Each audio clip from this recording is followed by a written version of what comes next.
ကဲဒီနေ့တော့တန်းတလွန်ရွက်တွေခူးတော့မယ်အိမ်မှာကြော်စားဖို့အတွက်နော်လက်လက်ဆက်ဆက်လေးခူးပါမယ်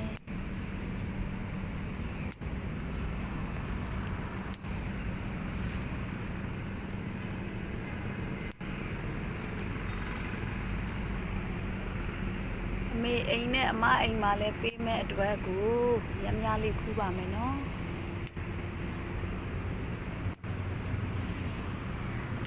ကျွတ်နေတာတောက်နဲ့ကျွတ်နေတာဒီပင်ကနေလည်းခူးလိုက်ပါဦးမယ်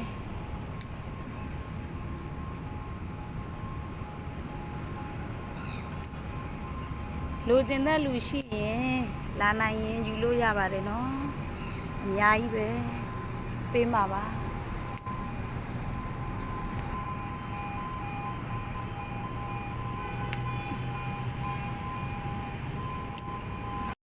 ပင်ကနေလည်းထပ်ခူးလိုက်ပါဦးမယ်ဒီလိုမျိုးအပင်တွေက6ပင်9ပင်လောက်ရှိပါတယ်เนาะ6ပင်9ပင်တော့မကဘူးပြီးရင်ဒီမှာတရားဆောက်နေတယ်ရန်ကုန်ဒလတရားရှုခင်းလေးကိုကြည့်လို့ရပါတယ်ဒီမှာခူးထားတာအများကြီးပါပဲเนาะတိုက်ထဲကကိုယ့်ရဲ့ပဝင်းကျင်တွေကိုလည်းဝေးပေးအောင်ပါရွက်ကတိတ်မများတော့ကိုစားတာနဲ့တင်ကုန်းရောပေးဖို့ကြအဆင်မပြေတော့ဘူးစိမ့်လေးတွေပါ